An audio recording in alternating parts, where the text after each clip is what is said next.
কলম্বিয়ার দক্ষিণ পশ্চিমাঞ্চলে ভয়াবহ ভূমিধসে ২৫০রও বেশি মানুষের মৃত্যু। পরিস্থিতি মোকাবিলায় সেনা মোতায়েন, জরুরি অবস্থা জারি।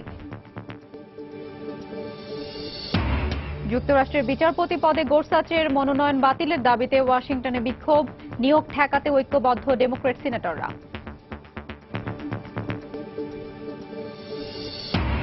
জঙ্গি বিরোধী লড়াইয়ে ইরাক ও সিরিয়ায় আরও সেনা পাঠানোর পরিকল্পনা যুক্তরাষ্ট্রের। ইরাকি বাহিনীর বিমান হামলায় আইএসের শীর্ষ নেতা নিহত। এবং সিরিয়ার হোমস থেকে বিদ্রোহীদের সরিয়ে নেওয়ার প্রক্রিয়া আবারও শুরু। রাক্কায় তীব্র সংঘর্ষে ঘর বাড়ি ছেড়ে পালাচ্ছেন শত শত মানুষ।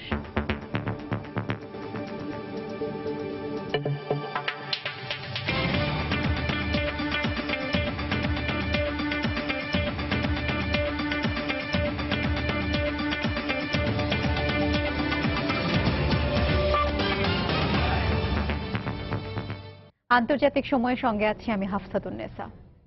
কলম্বিয়ার দক্ষিণ পশ্চিমাঞ্চলে ভূমিধসে ২৫০রও বেশি মানুষের মৃত্যু হয়েছে। এতে আহত হয়েছে ৪ শতাধিক। এছাড়া নিখোঁজ রয়েছেন অন্তত ২২০ জন। অব্যাহত ভারী বৃষ্টিতে নদীর তীর ভেঙে আকস্মিক বন্যায় এ ভূমিধসের ঘটনা ঘটেছে বলে জানিয়েছে কর্তৃপক্ষ। পরিস্থিতি মোকাবিলায় ক্ষতিগ্রস্ত এলাকাগুলোতে সেনা মোতায়েনের পাশাপাশি জরুরি অবস্থা ঘোষণা করা হয়েছে পুতুমাও প্রদেশে। এদিকে হতাহতের বিষয়টি নিশ্চিত করে নিহতদের স্বজনদের প্রতি গভীর সমবেদনা জানানোর পাশাপাশি ভয়াবহ এ দুর্যোগে কলম্বিয়াবাসীর পাশে থাকার ঘোষণা দিয়েছেন দেশটির প্রেসিডেন্ট হুয়ান ম্যানুয়েল সান্তোস। যতদূর দৃষ্টি যায় কেবল ধ্বংসস্তূপ আর ধ্বংসস্তূপ। খামখেয়ালি প্রকৃতির আকস্মিক তাণ্ডবে লণ্ডভণ্ড পুরো পুতুমায়ো প্রদেশ। গত কয়েকদিনের অব্যাহত বৃষ্টির পর শুক্রবার রাতভর টানা কয়েক ঘন্টার ভারী বৃষ্টিতে মোকোয়া নদীর তীর ভেঙে পানি ঢুকে পড়ে পুতুমায়োর বেশিরভাগ এলাকায়। এতে কিছু বুঝে ওঠার আগেই হু হু করে পানির তোড়ে ভেসে যায় চারদিক। মাটির নিচে চাপা পড়েন শত শত মানুষ।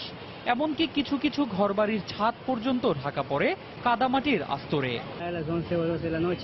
আনুমানিক রাত 12টার দিকে প্রচন্ড ঝড় শুরু হয়, সে সঙ্গে মুষলধারে বৃষ্টি। বিকট শব্দে আমার ঘুম ভেঙে যায়। উঠে দেখি পানির তোড়ে সবকিছু ভেসে যাচ্ছে।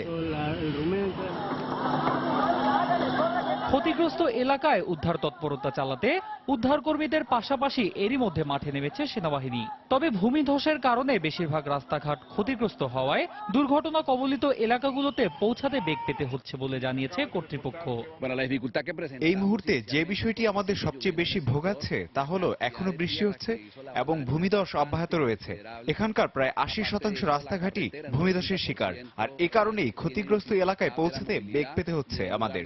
তারপরও আমরা আমাদের সামর্থ্যের সবটুকু দিয়ে উদ্ধার কাজ পরিচালনা করছি। এদিকে ভূমিধসে ক্ষতিগ্রস্ত এলাকা পরিদর্শন করেছেন কলম্বিয়ার প্রেসিডেন্ট হুয়ান ম্যানুয়েল সান্তোস। তিনি জানান, পরিস্থিতি মোকাবেলায় জরুরি পদক্ষেপের অংশ হিসেবেই ক্ষতিগ্রস্ত এলাকায় সেনা মোতায়েন করা হয়েছে। আমরা এখনো জানি না নিহতের সংখ্যা কোথায় গিয়ে ঠেকবে। আমরা এখনো হতাহতের পাশাপাশি নিখোঁজদের উদ্ধারে অনুসন্ধান চালিয়ে যাচ্ছি। গত রাতে প্রায় ১৩০ মিলিমিটার বৃষ্টি হয়েছে। সাধারণত প্রতি বছর এ সময়টাতে এক মাসে যে পরিমাণ বৃষ্টি হয়ে থাকে তার প্রায় ৩০% বৃষ্টি গত রাতে হয়েছে। আর এ কারণেই বেশ কয়েকটি নদীর পানি অস্বাভাবিক মাত্রায় বেড়ে গিয়ে এ অবস্থার সৃষ্টি হয়েছে। ২০১১ সাল থেকে প্রতি বছর মার্চ মাসে কলম্বিয়ায় সবচেয়ে বেশি বৃষ্টিপাত হয়ে থাকে। আর এ কারণে আকস্মিক বন্যার পাশাপাশি দেশটিতে প্রায়ই ঘটে থাকে ভূমিধসের মতো ঘটনা। অন্যয় কর্মকার, সময় সংবাদ। এদিকে ইন্দোনেশিয়ার জাভা প্রদেশে ভারী বৃষ্টি থেকে সৃষ্ট ভূমিধসে ২৮ জনের মৃত্যুর আশঙ্কা করা হচ্ছে। শনিবার পনোরোগো জেলার বানারান গ্রামে ভূমিধসের ঘটনায় ৩০টি বাড়ি ক্ষতিগ্রস্ত হয়েছে বলেও জানায় দেশটির জাতীয় দুর্যোগ সংস্থা। সেনাবাহিনী ও উদ্ধারকর্মীরা তাদের উদ্ধারে তৎপরতা চালাচ্ছে। স্থানীয় কর্মকর্তারা জানান, ভূমিধসের সময় সেখানে অনেক কৃষক কাজ করছিলেন। ইন্দোনেশিয়ায় ভারী বৃষ্টি থেকে বন্যা ও ভূমিধসে প্রায়ই প্রাণহানির খবর পাওয়া যায়।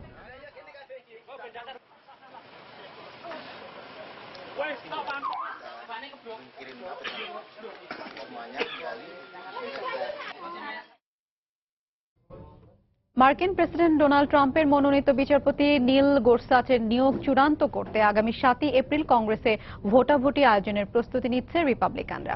তার নিয়োগ ঠেকাতে ডেমোক্র্যাট সিনেটরদের ঐক্যবদ্ধ হওয়ার খবর জানিয়েছে গণমাধ্যম। এদিকে গোরসাচের মনোনয়ন বাতিলের দাবিতে সুপ্রিম কোর্টের সামনে বিক্ষোভ করেছে বিভিন্ন সংগঠন। future where women will be able to choose. Trump মনোনীত বিচারপতি নীল গরসাচের মনোনয়ন বাতিলের দাবিতে শনিবার ওয়াশিংটন ডিসিতে বিক্ষোভ করে শত শত মানুষ। That's why we cannot let him get supreme court ভবনের সামনে এই বিক্ষোভ সমাবেশে যুক্তরাষ্ট্রের স্বনামধন্য সব আইনি সহায়তা দানকারী প্রতিষ্ঠানের কর্মীরাও অংশ নেন। সুপ্রিম কোর্টে আমাদের এমন বিচারপতি প্রয়োজন যিনি জনগণের স্বার্থে কাজ করবেন, বিশেষ কোনো গোষ্ঠীর এজেন্ডা বাস্তবায়নের জন্য নয়। We are here to show that we object and we resist. যুক্তরাষ্ট্রে গর্ভপাত বিরোধী আইন কার্যকর করতেই প্রেসিডেন্ট ট্রাম্প গার্সাচের মতো রক্ষণশীল বিচারপতিকে মনোনয়ন দিয়েছেন। এই আইন নারী স্বাধীনতার পরিপন্থী। যে কোনো মূল্যে তার নিয়োগ ঠেকাতে চাই আমরা। People who can become pregnant. গরসাচের নিয়োগ চূড়ান্ত করতে 7 এপ্রিল সিনেটে ভোটাভুটি আয়োজনের প্রস্তুতি চলছে।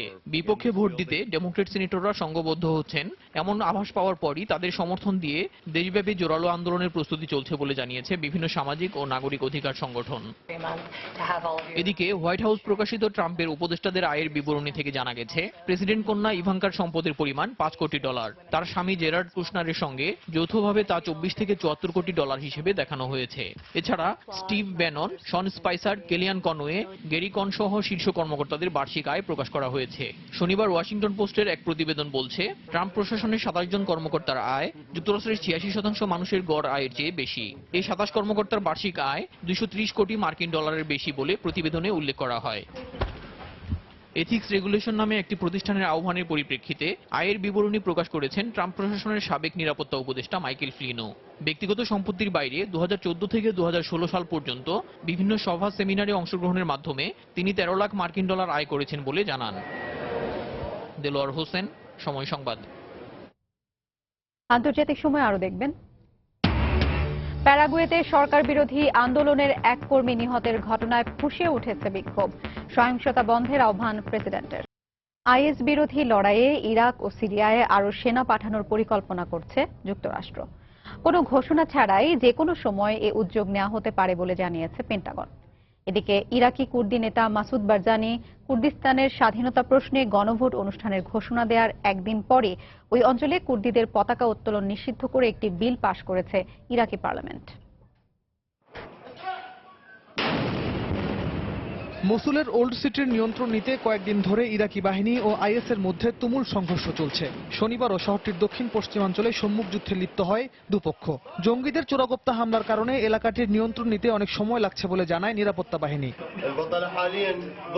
এরই মধ্যে জঙ্গিরা অনেকটাই দুর্বল হয়ে পড়েছে, তাদের অস্ত্রের মজুদও ফুরিয়ে এসেছে।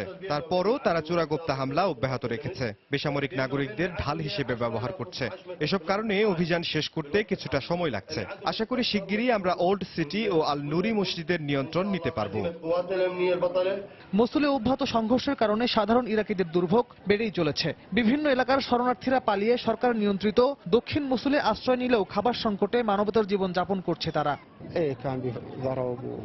মার্কিন বিমান হামলায় আমাদের বাড়ি পুরো ধ্বংস হয়ে গেছে। সেখানে কোনো জঙ্গি ছিল না, তারপরও আমাদের বাড়ির উপর বোমা ফেলা হয়েছে। জানি না জীবনে আর নিজের ঘরে থাকতে পারবো কিনা।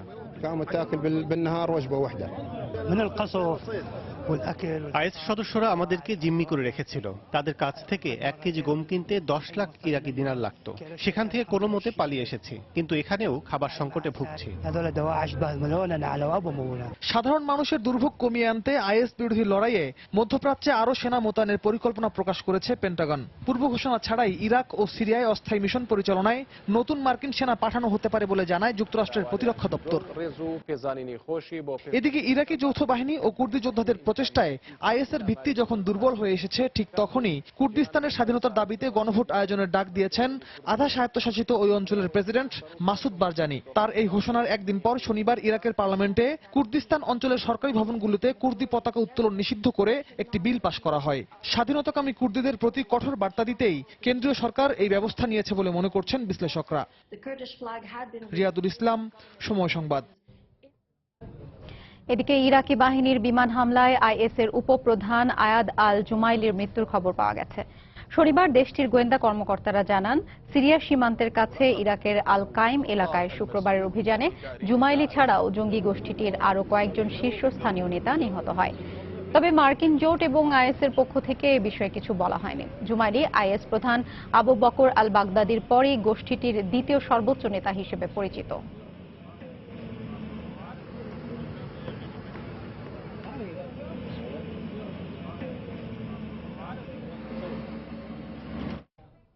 সিরিয়ার হোমস থেকে বিদ্রোহীরা তাদের সর্বশেষ ঘাঁটি থেকে আবারও সরে যেতে শুরু করেছে।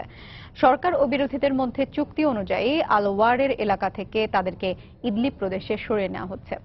মার্চের শুরুর দিকে এই কর্মসূচি শুরু হলেও দামেস্কে আকস্মিকভাবে সরকারি বাহিনী ও বিদ্রোহীদের মধ্যে সংঘর্ষ ছড়িয়ে পড়লে তা স্থগিত হয়ে যায়। শনিবার থেকে শুরু হওয়া বিদ্রোহী ও তাদের পরিবারের সদস্যদের সরিয়ে নেওয়ার কাজ শেষ হতে প্রায় 1.5 মাস লাগতে পারে বলে কর্তৃপক্ষের বরাতে জানায় গণমাধ্যম। এ সময়ের মধ্যে 10 থেকে 15,000 মানুষকে ইদলিবে নেওয়া হবে। এদিকে রাক্কায় আইএস ও কুর্দি যোদ্ধাদের মধ্যে তীব্র সংঘর্ষের ফলে শত শত মানুষ এলাকা ছেড়ে পালাচ্ছে।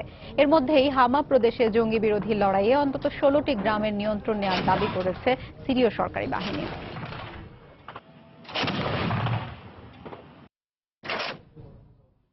লন্ডনের ওয়েস্টমিনস্টার ও পার্লামেন্ট ভবনের বাইরে ভয়াবহ সন্ত্রাসী হামলার ঘটনায় জড়িত সন্দেহে আটককৃত 12 জনকে ছেড়ে দিয়েছে পুলিশ। সন্ত্রাসী কার্যকলাপে জড়িত থাকার সুনির্দিষ্ট কোনো প্রমাণ না পাওয়ায় তাদেরকে ছেড়ে দেওয়া হয়েছে বলে জানায় পুলিশ। একই সঙ্গে তাদের বিরুদ্ধে ভবিষ্যতে এ হামলার ঘটনায় আর কোনো ব্যবস্থা নেওয়া হবে না বলেও পুলিশের পক্ষ থেকে জানানো হয়। তবে হামলার ঘটনা তদন্ত চলবে বলে জানিয়েছেন দেশটির গোয়েন্দা কর্মকর্তারা। গত 22 মার্চ লন্ডনের পার্লামেন্ট ভবনের বাইরে হামলা চালিয়ে 4 জনকে হত্যা করে 52 বছর বয়সী আদ্রিয়ান রাসেল ওরফে খালিদ মাসুদ। পরে পুলিশের গুলিতে ঘটনাস্থলে নিহত হয় সে। এই ঘটনার পরপরই দেশজুড়ে সন্ত্রাস বিরোধী অভিযানে নামে পুলিশ।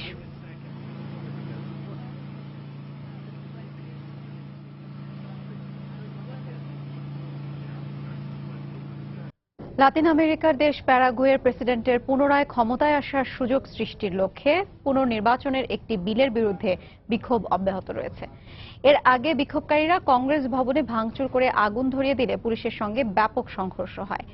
সরকার বিরোধী এ বিক্ষোভে পুলিশের ছোড়া রাবার বুলেটে এক বিক্ষোভকারী নিহতের প্রতিবাদে ফুঁসে উঠেছে সাধারণ জনগণ। এ ঘটনায় গভীর শোক প্রকাশ করেছেন দেশটির প্রেসিডেন্ট হোরাসিও কার্তেস। প্যারাগুয়েতে পুলিশের সঙ্গে বিক্ষোভকারীদের অব্যাহত সংঘর্ষে 30 জনেরও বেশি আহত হয়েছেন। পুলিশের ছোড়া গুলিতে এক যুবক নিহতের ঘটনায় উত্তাল হয়ে উঠেছে পুরো দেশ। এ ঘটনায় আটক করা হয়েছে 2 শতাধিক বিক্ষোভকারীকে। এদিকে যুবক রদ্রিগো হত্যার ঘটনায় তদন্ত শুরু করেছে পুলিশ। পরিস্থিতি নিয়ন্ত্রণে আনতে সবাইকে শান্ত থাকার ও সহিংসতা প্রত্যাখ্যানের আহ্বান জানিয়েছেন প্রেসিডেন্ট কার্তেস। গণতন্ত্রকে সহিংসতা দিয়ে জয় করা বা পরাজিত করা যায় না। আপনারা নিশ্চিত থাকতে পারেন পরিস্থিতি নিয়ন্ত্রণে আনতে সরকার সর্বোচ্চ চেষ্টা চালাচ্ছে। রদ্রিগোর পরিবারের প্রতি আমার গভীর সমবেদনা এবং হত্যার বিষয়টি খতিয়ে দেখা হবে। প্রেসিডেন্ট হোরাসিও কার্তেসকে পুনরায় ক্ষমতায় আসার সুযোগ সৃষ্টির অপচেষ্টা রুখে দিতে শনিবার পার্লামেন্ট ভবন ভাঙচুরের পাশাপাশি সেখানে আগুন লাগিয়ে দেয় কয়েক হাজার বিক্ষোভকারী। তাদের ছত্রভঙ্গ করতে রাবার বুলেট ও জলকামান ব্যবহার করে পুলিশ। এক পর্যায়ে পুলিশের ব্যারিকেড উপেক্ষা করে পার্লামেন্ট ভবনে ঢুকে পড়ে বিক্ষুব্ধ জনগণ। দেশটির সংবিধান অনুযায়ী একজন প্রেসিডেন্ট 5 বছর মেয়াদে একবারের বেশি ক্ষমতায় থাকতে পারবেন না। ক্ষমতাসীন প্রেসিডেন্টের মেয়াদ 2018 সালে শেষ হওয়ার আগে সংবিধান পরিবর্তন করে আবারও নির্বাচনের জন্য একটি বিল আনায় তা বাতিলের দাবিতে বিক্ষোভে ফেটে পড়ে প্যারাগুয়েবাসী। আফরিন জেরিন, সময় সংবাদ। কলম্বিয়ার প্রেসিডেন্ট হুয়ান ম্যানুয়েল সান্তোসের পদত্যাগের দাবিতে বিক্ষোভ করেছেন কয়েক হাজার মানুষ।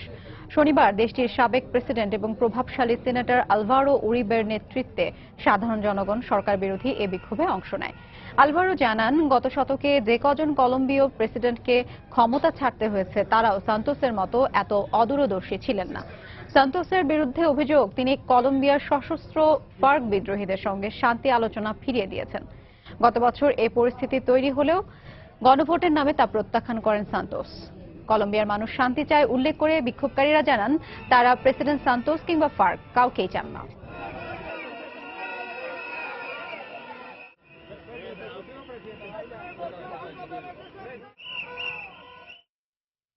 ভারত নিয়ন্ত্রিত জম্মু কাশ্মীরে প্রধানমন্ত্রী নরেন্দ্র মোদীর সফর নিষিদ্ধের দাবিতে জরুরি অবস্থার ডাক দিয়েছে সরকার বিরোধী বিচ্ছিন্নতাবাদীরা। এ কারণে গোটা রাজ্যে অচলাবস্থার সৃষ্টি হয়েছে। এমন পরিস্থিতিতে সীমান্ত এলাকা এবং রাজধানী শ্রীনগরে কঠোর অবস্থান নিয়েছে নিরাপত্তা বাহিনী। জম্মু শ্রীনগর জাতীয় মহাসড়কের একটি টানেল উদ্বোধনের জন্য প্রধানমন্ত্রী মোদীর কাশ্মীরে যাওয়ার কথা রয়েছে। চেনানি নাসরি নামে ওই দ্বিমুখী টানেলটির দৈর্ঘ্য 9.2 কিলোমিটার, যা এশিয়ার বৃহত্তম। সফরের অংশ হিসেবে রাজ্যের উধামপুর জেলায় এক জনসমাবেশে ভাষণ দেবেন মোদি। প্রধানমন্ত্রী নিরাপত্তা নিশ্চিত করতে টানেল ও সমাবেশ স্থলে অস্ত্রধারী সেনা সদস্যদের পাশাপাশি অবস্থান নিয়েছে সাদা পোশাকের গোয়েন্দা বাহিনী। উগ্র জঙ্গিবাদ ও সন্ত্রাস দমনে অংশীদারিত্বের ভিত্তিতে দুই দেশের প্রতিরক্ষা খাতকে আরও শক্তিশালী করার বিষয়ে একমত হয়েছেন ভারতের প্রধানমন্ত্রী নরেন্দ্র মোদি এবং মালয়েশিয়ার প্রধানমন্ত্রী নাজিব রাজাক। শনিবার নয়াদিল্লিতে ভারতের প্রধানমন্ত্রীর সঙ্গে দ্বিপক্ষীয় বৈঠক শেষে এক যৌথ সংবাদ সম্মেলনে এই কথা জানান দুই নেতা। একই সঙ্গে অর্থনৈতিক উন্নয়ন ও আঞ্চলিক স্থিতিশীলতা প্রতিষ্ঠায় ভারত ও মালয়েশিয়া এক হয়ে কাজ করার বিষয়ে সম্মত হয়েছে বলে জানান দুই প্রধানমন্ত্রী। এছাড়াও দ্বিপক্ষীয় বৈঠকে বেসামরিক বিমান ও জনশক্তি উন্নয়ন সহ আরও বেশ কয়েকটি খাতে দুদেশের মধ্যে অন্তত 7টি চুক্তি সই হয়েছে বলে জানিয়েছে গণমাধ্যম। এর আগে বৃহস্পতিবার 6 দিনের এক রাষ্ট্রীয় সফরে ভারত পৌঁছান মালয়েশীয় প্রধানমন্ত্রী নাজিব রাজাক।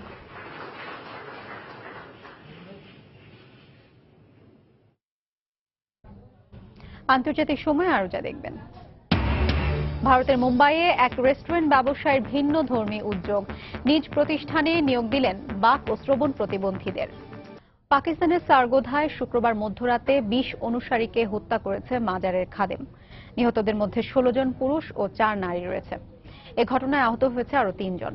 হাসপাতালে ভর্তি এক নারী জানান, তিনি সহ 3 জন হত্যাকাণ্ড দেখে পালিয়ে যাওয়ার সময় তাদের ওপর হামলা চালায় আব্দুল ওয়াহেদ নামের ওই খাদেম।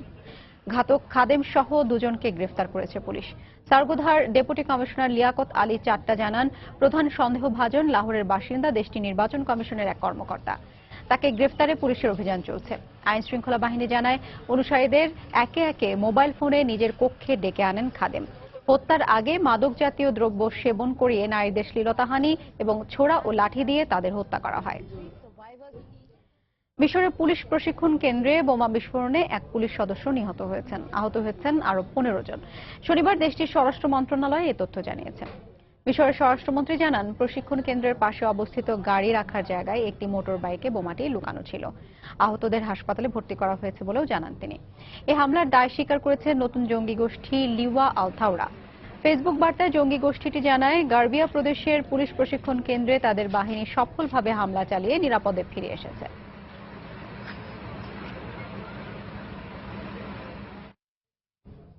দুবাইয়ের বিখ্যাত বুর্জ খলিফা এবং দুবাই মলের পাশে নির্মাণাধীন একটি ভবনে ভয়াবহ অগ্নিকাণ্ডের খবর পাওয়া গেছে। তবে এতে হতাহতের কোনো খবর জানা যায়নি। রোববার সকালে নির্মাণাধীন বহুতল ভবনটিতে আগুন লাগলে কালো ধোঁয়ায় চারপাশ অন্ধকারাচ্ছন্ন হয়ে পড়ে। খবর পেয়ে দ্রুত দমকল বাহিনী ও উদ্ধারকারীরা এসে দীর্ঘক্ষণের চেষ্টায় আগুন নিয়ন্ত্রণে আনে। অগ্নিকাণ্ডের কারণ সম্পর্কে কিছু জানা না গেলেও বিষয়টি তদন্ত করছে কর্তৃপক্ষ।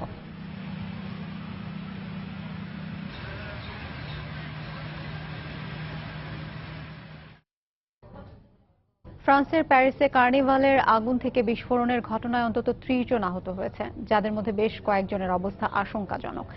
স্থানীয় সময় শনিবার বিকেলে প্যারিসের উত্তর পূর্ব ভিলতাজের ইয়েলো কার্নিভালে এ ঘটনা ঘটে।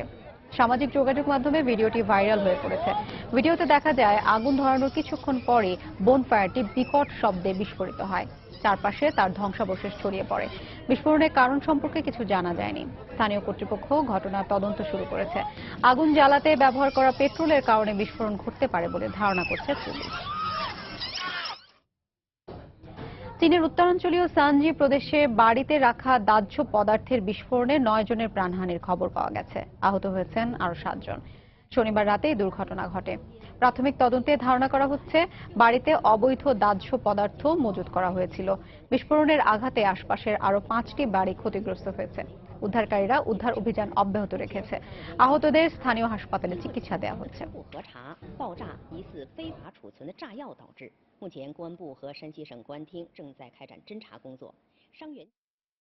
তুরস্কের কুর্দি অধ্যুষিত অঞ্চলে শান্তি প্রতিষ্ঠার প্রতিশ্রুতি দিয়েছেন প্রেসিডেন্ট রিসেপ তাইপ এরদোয়ান। শনিবার দক্ষিণ পূর্বাঞ্চলীয় দিয়ারবাকিরে সমাবেশে গিয়ে আসন্ন গণভোটে সমর্থন দিতে কুর্দিদের প্রতি আহ্বান জানান তিনি। ভাষণে কুর্দি স্বাধীনতাকামী পিকেকে নেতাদের সন্ত্রাসী উল্লেখ করে কড়া সমালোচনা করেন এরদোয়ান। দিয়ারবাকিরে শান্তি প্রতিষ্ঠার বদলে তারা খুন, অপহরণের মাধ্যমে সহিংসতাকে উস্কে দিচ্ছে বলে অভিযোগ করেন তিনি। তুরস্কের জনগণ শান্তিকামী এবং তিনি সব জাতিগোষ্ঠীর সমান উন্নয়ন নিশ্চিত করতে চান বলে আশ্বাস দেন এরদোয়ান। যুক্তরাষ্ট্রে বসবাসকারী ধর্মীয় নেতা ফেথুল্লাহ গুলেনের সমর্থকদের সম্পর্কেও দিয়ারবাকিরে কুর্দিদের সতর্ক করেন তুর্কি প্রেসিডেন্ট। তুরস্কে প্রেসিডেন্সিয়াল শাসন ব্যবস্থা প্রবর্তনে আগামী 16 এপ্রিল গণভোট হওয়ার কথা রয়েছে। ফিলিপিন্স সরকারের মাদক বিরোধী অভিযানের সমালোচনাকারীদের সামনাসামনি আলোচনায় বসার আহ্বান জানিয়েছেন প্রেসিডেন্ট রদ্রিগো দুতার্তে। যেসব সমালোচক তাকে মাদক বিরোধী কঠোর নীতি থেকে বেরিয়ে আসতে বলছেন তাদের চড় দিয়ে উচিত শিক্ষা দেওয়ার কথাও জানান তিনি। সম্প্রতি ম্যানিলার এক জনসভায় প্রেসিডেন্ট দুতার্তে বলেন, যারা মাদক ব্যবসায়ীদের শাস্তি দেওয়ার পরিবর্তে পুনর্বাসন ও বিকল্প চিকিৎসা সেবা দেওয়াকেই একমাত্র উপায় হিসেবে দেখছেন, আমি চাই তারা আমার সঙ্গে দেখা করুক। গত সপ্তাহে ইউরোপীয় ইউনিয়ন মাদক ব্যবসায়ীদের বিচার বহির্ভূত হত্যাকাণ্ডের সমালোচনা করে দুতার্তে জোটের রাজনীতিকদের কটু ভাষায় গালমন্দ করেন এবং সব সমালোচকদের ফাঁসি দেওয়া উচিত বলে জানান। নাইজেরিয়ায় গত 4 মাসে মেনিনজাইটিস বা মস্তিষ্কের প্রদাহে অন্তত 324 জনের মৃত্যু হয়েছে। শনিবার দেশটির স্বাস্থ্য মন্ত্রণালয় জানায়, গত ডিসেম্বরের মাঝামাঝি থেকে রোগটি বিভিন্ন প্রদেশে মহামারী আকারে ছড়িয়ে পড়েছে। প্রায় 18 কোটি জনসংখ্যার নাইজেরিয়া আফ্রিকার জনবহুল দেশ। এর 36টি প্রদেশের 16টিতেই মেনিনজাইটিসে আক্রান্ত 2,500-এরও বেশি রোগী পাওয়া গেছে। উত্তর ও মধ্যাঞ্চলে এ রোগে প্রাণ হারানো 3 শতাধিক রোগীর বেশিরভাগই 5 থেকে 14 বছর বয়সী শিশু। মেনিনজাইটিসের টিকার স্বল্পতার কারণেই রোগটি সম্প্রতি ব্যাপকভাবে ছড়িয়ে পড়ে বলে জানায় কর্তৃপক্ষ। স্বাস্থ্য মন্ত্রণালয়ের মুখপাত্র জানান, বিশ্ব স্বাস্থ্য সংস্থার পক্ষ থেকে 5 লক্ষ ডোজ ভ্যাকসিন সরবরাহ করা হলেও শুধু জামফারা প্রদেশেই 30 লাখ রোগী রয়েছে। মেনিনজাইটিস রোগটি ইনফেকশনের পর মস্তিষ্ক ও স্পাইনাল কর্ডে ছড়িয়ে পড়ে। 1996 সালে নাইজেরিয়ায় এ রোগে 12,000। অস্ট্রেলিয়ায় ঘূর্ণিঝড় ডেভির প্রভাবে সৃষ্ট বন্যায় 3 জনের মৃত্যুর খবর পাওয়া গেছে। মৃতের সংখ্যা আরও বাড়তে পারে বলে আশঙ্কা করছে উদ্ধারকারীরা। শক্তিশালী ঘূর্ণিঝড় ডেভির আঘাতে অস্ট্রেলিয়ার উত্তর পশ্চিম উপকূলে ব্যাপক ক্ষয়ক্ষতি হয়েছে। 10,000-এরও বেশি মানুষ গৃহহীন হয়ে পড়েছে। সতর্কতা জারির পাশাপাশি বাসিন্দাদের বাড়ির বাইরে না যাবার পরামর্শ দিয়েছে দেশটির সরকার। রাস্তাঘাটে পানি জমে যাওয়ার ফলে ব্যাহত হচ্ছে যোগাযোগ ব্যবস্থা। 1 লাখেরও বেশি ঘরবাড়ির বিদ্যুৎ সংযোগ বিচ্ছিন্ন অবস্থায় রয়েছে। প্রচণ্ড বৃষ্টিপাতের কারণে কয়েকটি রাজ্যে আশঙ্কাজনকভাবে বন্যার পাশাপাশি ভূমিধসের ঘটনা ঘটেছে।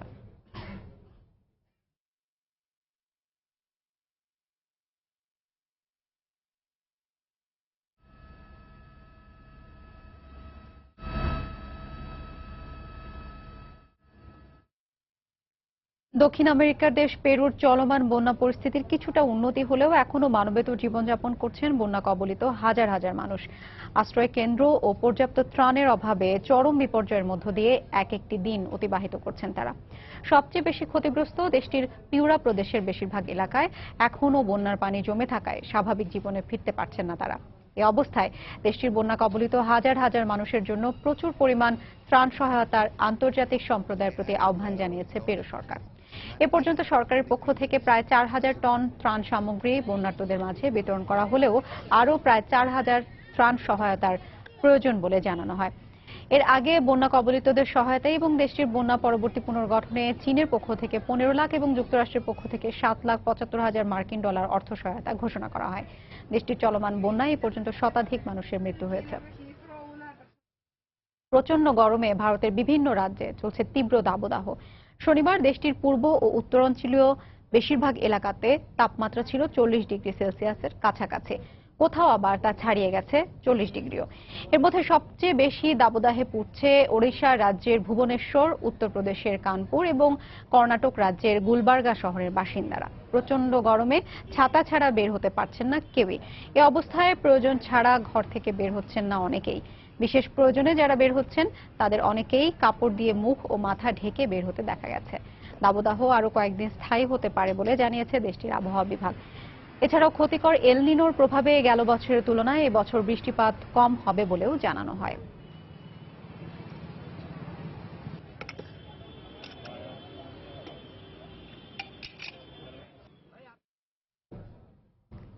যুক্তরাষ্ট্রের নিউ হ্যাম্পশায়ারে বৃষ্টিপাত ও তুষারঝড়ের কারণে বিপর্যয়ের মুখে রয়েছে ম্যানচেস্টার শহরের কয়েক লাখ বাসিন্দা।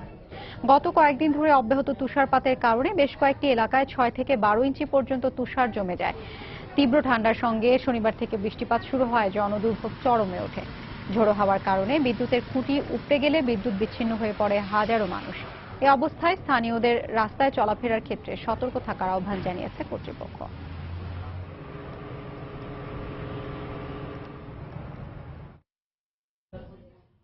দক্ষিণ দক্ষিণ আটলান্টিক সাগরে 24 যাত্রী নিয়ে ডুবে গেছে দক্ষিণ কোরিয়ার একটি কার্গো জাহাজ। ব্রাজিল থেকে যাত্রা শুরু করা জাহাজটিতে 16 জন কোরীয় ও 8 জন ফিলিপিন্সের নাগরিক ছিলেন। 2,60,000 টনের জাহাজটি মার্শাল দ্বীপে যাচ্ছিল। স্টেলা ডেসি নামের কার্গো জাহাজটি পানিতে ডুবে যাবার সময় সেখানে অবস্থানরত উরুগুয়ের নৌবাহিনী উদ্ধার কাজ শুরু করে। তারা জাহাজের 2 নাবিককে উদ্ধার করতে সক্ষম হয়। সিউলের কর্মকর্তারা জানান নিখোঁজদের উদ্ধারে অভিযান অব্যাহত রয়েছে। Flagged freighter with a cargo of iron ore and copper powder was sailing from north of the southern port city of Yosu. The South Korean government says discussions are underway on repatriating the survivors. শারীরিক ও মানসিক প্রতিবন্ধীরা বরাবরই সমাজের বিভিন্ন ক্ষেত্রে সুযোগ সুবিধা থেকে বঞ্চিত হয়ে আসছে। বিশেষ প্রতিষ্ঠানের শিক্ষা ও প্রশিক্ষণ লাভের সুযোগ পেলেও অনেকের ভাগ্যে জোটে না চাকরি। তবে ভারতের মুম্বাইয়ের এক রেস্টুরেন্ট ব্যবসায়ী এ ধারণাকে পাল্টে দিয়ে নিয়েছেন এক ভিন্নধর্মী মহান উদ্যোগ। তিনি তার রেস্টুরেন্টে যাদের নিয়োগ দিয়েছেন তাদের বেশিরভাগই বাক ও শ্রবণ প্রতিবন্ধী। এর মধ্যে এই উদ্যোগ প্রশংসিত হয়েছে বিভিন্ন মহলে। ব্যস্ত নগরী মুম্বাই, যেখানে খাবারের পাশাপাশি পরিবার পরিজন নিয়ে সময় কাটানোর অন্যতম জায়গা রেস্টুরেন্ট। তবে মুম্বাইয়ের পয় লেকের কাছের এই মির্চি অ্যান্ড মাইন রেস্টুরেন্ট অন্যগুলোর চাইতে একটু ভিন্ন। এখানকার অধিকাংশ ওয়েটারই বাক ও শ্রবণ প্রতিবন্ধী। রেস্টুরেন্ট কর্তৃপক্ষ জানিয়েছেন তাদের এখানে 27 জন বাক ও শ্রবণ প্রতিবন্ধী ওয়েটার রয়েছেন। মূলত তাদের খাবার পরিবেশনার দক্ষতাকে কাজে লাগাতেই এই ভিন্নধর্মী উদ্যোগ। কোনো ধরনের করুণা বা সহানুভূতি নয়, আমরা কেবল তাদের জন্য একটি প্ল্যাটফর্ম তৈরি করেছি যেখানে তারা নিজেদের দক্ষতা প্রমাণ করে বিশ্বকে দেখিয়ে দিতে পারবে যে তারাও সব করতে পারে।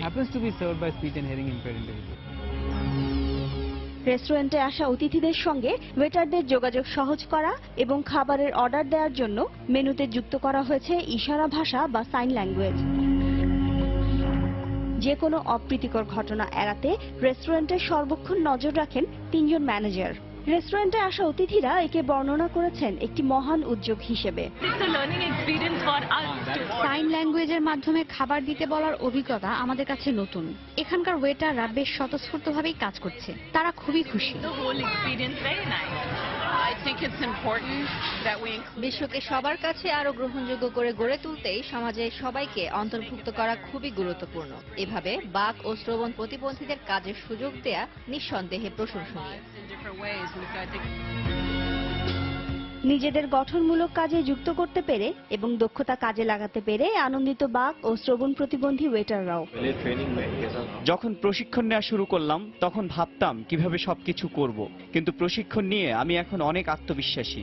আমি সবকিছু দ্রুত করতে পারি। এমন ব্যস্ত একটি রেস্টুরেন্টে কাজ করতে পেরে আমি খুবই খুশি। মির্চি অ্যান্ড মাইন রেস্টুরেন্টের এর ধারণাটি প্রশংসিত হওয়ায় বাক ও শ্রবণ প্রতিবন্ধীদের কাজের সুযোগ করে দিতে আরও 21টি নতুন রেস্টুরেন্ট খোলার পরিকল্পনা করেছেন এর মালিক। এর মধ্যে 18টি খোলা হবে আগামী 3 বছরের মধ্যে। সরকারি হিসাব অনুযায়ী ভারতে 50 লাখের বেশি শ্রবণ প্রতিবন্ধী রয়েছেন। এদের অধিকাংশই কাজের সুযোগ থেকে বঞ্চিত। শিরিন আক্তার, সময় সংবাদ। বিশ্বের 6,44 লাখ মানুষ মানসিক অবসাদে ভুগছেন বলে জানিয়েছে বিশ্ব স্বাস্থ্য সংস্থা WHO। বিশ্ব স্বাস্থ্য দিবসকে সামনে রেখে সংস্থাটির প্রকাশিত এক প্রতিবেদনে এ তথ্য উঠে আসে। WHO জানায় প্রতিনিয়ত মানসিক রোগীর সংখ্যা বাড়ছে। তাদের হিসেবে এই সংখ্যা 2005 সাল থেকে এ পর্যন্ত 18% বেশি বৃদ্ধি পেয়েছে। সংস্থাটির মহাপরিচালক মার্গারেট চ্যান বিষয়টিকে গুরুত্বের সঙ্গে নেয়ার জন্য সবার প্রতি আহ্বান জানিয়েছেন। মানসিক অবসাদের কারণে আত্মহত্যার প্রবণতা, ডায়াবেটিস এবং হার্টের সমস্যা সহ নানা রকম স্বাস্থ্য সমস্যা হতে পারে বলে সতর্ক করেছেন WHO এর মানসিক স্বাস্থ্য বিভাগের প্রধান শেখর সাক্সেনা। প্রতিবেদনে এই সমস্যা বৃদ্ধির জন্য অজ্ঞতা, সুচিকিৎসার অভাব এবং সরকারি বাজেট ঘাটতিকে দায়ী করা হয়েছে। Keep in mind that some symptoms can be temporary reactions to stress or grief, not signs of mental illness. Step 2. Observe their levels of anxiety. If they have a persistent inability to relax or sleep, lack concentration, are easily agitated, and have muscle tension. অবশেষে সুইডেনের স্টকহোমে সাহিত্যে Nobel পুরস্কার গ্রহণ করলেন মার্কিন সঙ্গীত শিল্পী Bob Dylan. সঙ্গীতের নতুন ধারার কাব্যিক দোতনা সৃষ্টির স্বীকৃতি স্বরূপ গেল অক্টোবরে নোবেল পুরস্কারের জন্য তার নাম ঘোষণা হলেও ডিলান পুরস্কার গ্রহণে অস্বীকৃতি জানিয়ে আসছিলেন। ৭৫ বছর বয়সী মার্কিন পপ তারকা স্টকহোমে একটি কনসার্টে অংশ নিতে গেলে শনিবার সুইডিশ একাডেমি তার হাতে এই পুরস্কার তুলে দেয়। ডিলান প্রকাশ্যে নোবেল গ্রহণের বক্তব্য দেবেন না, রেকর্ডকৃত একটি বক্তব্য পরবর্তীতে প্রকাশ করা হবে বলে জানায় গণমাধ্যম।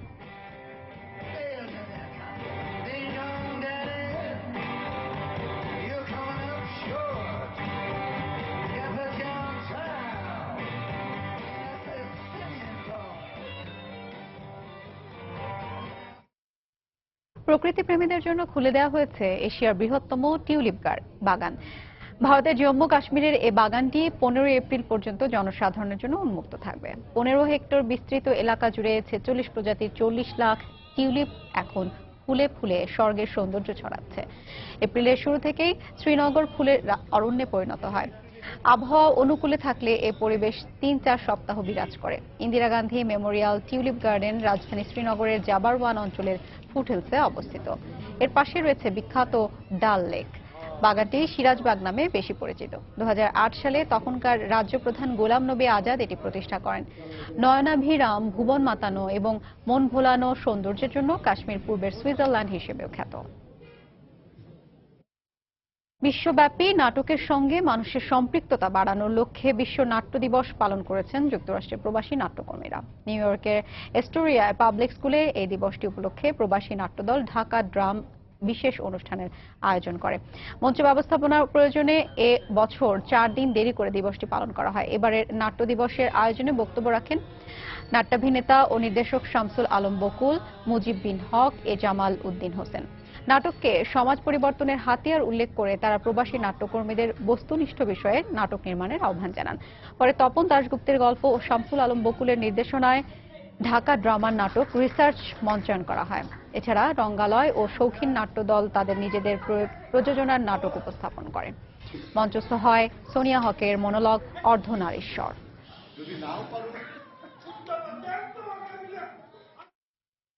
আন্তর্জাতিক সময় শীর্ষ সংবাদ জানিয়ে দিচ্ছে আরেকবার। কলম্বিয়ার দক্ষিণ পশ্চিমাঞ্চলে ভয়াবহ ভূমিধসে 250-রও বেশি মানুষের মৃত্যু। পরিস্থিতি মোকাবিলায় সেনা মোতায়েন, জরুরি অবস্থা জারি। যুক্তরাষ্ট্রের বিচারপতি পদে গোরসাচের মনোনয়ন বাতিলের দাবিতে ওয়াশিংটনে বিক্ষোভ। নিয়োগ ঠেকাতে ঐক্যবদ্ধ ডেমোক্র্যাট সিনেটররা। জঙ্গি বিরোধী লড়াইয়ে ইরাক ও সিরিয়ায় আরও সেনা পাঠানোর পরিকল্পনা যুক্তরাষ্ট্রের। ইরাকি বাহিনীর বিমান হামলায় আইএসের শীর্ষ নেতা নিহত। এবং সিরিয়ার হোমস থেকে বিদ্রোহীদের সরিয়ে নেওয়ার প্রক্রিয়া আবারও শুরু। রাক্কায় তীব্র সংঘর্ষে ঘরবাড়ি ছেড়ে পালাচ্ছেন শত শত মানুষ।